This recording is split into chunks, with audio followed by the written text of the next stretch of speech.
यदि हम खुद कोई गलती करते हैं तो दूसरे को सही रास्ते पर चलने की सलाह नहीं दे सकते। ठीक इसी तरह यदि हमारा खुद पर नियंत्रण नहीं है तो हम दूसरे को नियंत्रित नहीं कर सकते या फिर उन्हें नियंत्रित होने की सीख नहीं दे सकते हैं। भारतीय आध्यात्मिक शिक्षक और इंस्पिरेशनल स्पीकर ब्रह्मा कुमारी शिवानी कहती हैं, यह बात बहुत सीधी सी है। यदि सामने वाला गलत रास्ते पर जा रहा है तो उसे सही राह पर ले जाने के लिए या उसे नियंत्रित करने के लिए स्वयं को शांत रखना होगा।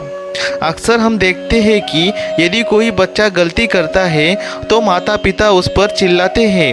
वे बच्चे को डांटते हुए कहते हैं, तुमने ऐसा क्यों किया? कितनी बार कहा है कि ऐसा मत करो, लेकिन तुम सुनते ही नहीं हो। इस तरह वे अपने आपा खो देते हैं। ऐसी स्थिति में आपको शांत रहना सीखना होगा। एक दिन मेरे पास एक महिला का फ़ोन आया। वह आत्महत्या करना चाहती थी। उसने कहा कि मेरे पति ऑफिस की किसी दूसरी महिला को चाहते हैं। वे उससे शादी करना चाहते हैं, इसलिए मुझे तलाक दे रहे हैं। क्या आपके पास कोई इसका हल है? मैंने उससे कहा कि यह सोचो कि एक सामान्य चीज़ है, आपके पति को कुछ नहीं हुआ है। महिला बोली, सब सामान्य नहीं है, फिर मैं ऐसा कैसे सोचूं? मैंने कहा कि आप सिर्फ यह कल्पना करें कि सब सामान्य है, तभी आप शांत हो सकेंगी और कुछ कर सकेंगी। महिला ने महीने भर ऐसा ही किया। उसका पति अपनी पत्नी के आए बदलाव को नोटिस कर रहा था कि उसने चिल्लाना रोना बंद कर दिया है।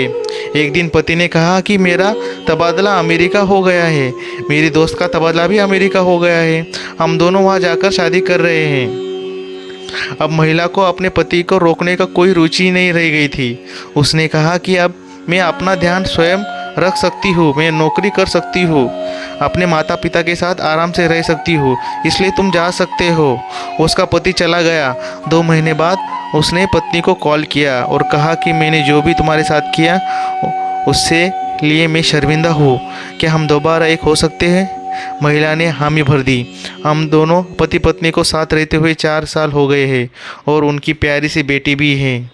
सामने वाला यदि नियंत्रित से बाहर है तो आप उसे संभालने के फेर में अपना आपा न खोए। खुद को एकदम शांत रखें। शांत रहने पर ही अच्छे विचार जन्म लेते हैं। कृपया चैनल को सब्सक्राइब कीजिए और बेल आइकॉन पर क्लिक कीजिए। धन्यवाद।